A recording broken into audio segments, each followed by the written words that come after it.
కాదండి చాలా వరకు మీలాంటి పోస్టులు ఉండేవాళ్ళకి అటు ఆర్టీఐ కావచ్చు, రైట్ టు ఇన్ఫర్మేషన్ కావచ్చు, డిపార్ట్మెంట్ కావచ్చు, ఇలా చాలా వరకు ఉన్నాయి. ప్రభుత్వం మారిన వెంటనే అధికారులు అక్కడ కింద మారిపోతూ ఉంటారు. ఎందుకంటే మీరు అంతకుముందు అధికార పార్టీలో ఉండి నియమించిన తర్వాత వెళ్ళిన సిస్టమ్కి, ప్రభుత్వం మారిన తర్వాత వెళ్ళిన సిస్టమ్కి చాలా గ్యాప్స్ మనకు కనిపిస్తూ ఉంటాయి. అది చాలా వరకు మనం చూసాం. అలాంటివి ఏమైనా ఎదురవుతున్నాయా? నేను అదే చెప్తున్నానండి. నాకు సమస్యలు ఏం రాలేదు, వస్తాయని అనుకున్నాను నేను ఫ్రాంక్లీ. ఓకే, వస్తాయి ఈ సమస్యలు. ఎందుకంటే నేను జగన్మోహన్ రెడ్డి గారు రికమెండ్ చేసిన క్యాండిడేట్ను కదా, నాకు వస్తాయి అని ఒక 3-4 మంత్స్ నేను సందిగ్ధంలో ఉన్నాను స్టార్టింగ్లో రిజల్ట్ తర్వాత. అప్పుడు నేను విజిట్స్ కూడా పోలేదు యాక్చువల్గా.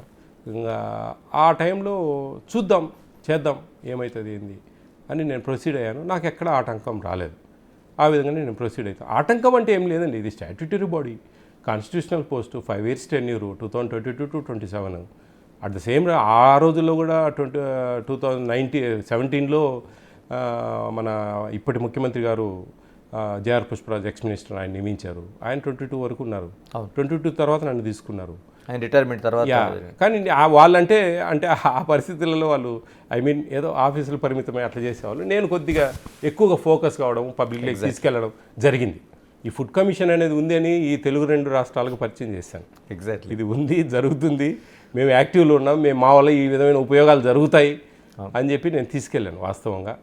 ఎందుకంటే ఈ తెలంగాణ నుంచి అయితే ఏంటి నాకు ఎక్కువ కామెంట్స్ వస్తూ ఉంటాయి, మీరు రండి సార్ వీడికి అని కూడా వాస్తవంగా.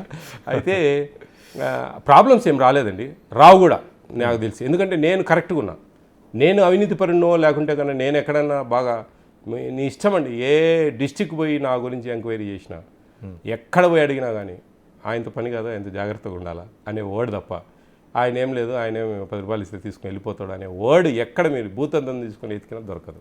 ఎందుకంటే అంత కరెక్ట్గా ఉన్నా, కరెక్ట్గానే ఉంటా. ఇప్పుడే కాదండి, రేపు ఏ పొజిషన్లోకి పోయినా కానీ నా మనస్తత్వం అది, నా తత్వం అది.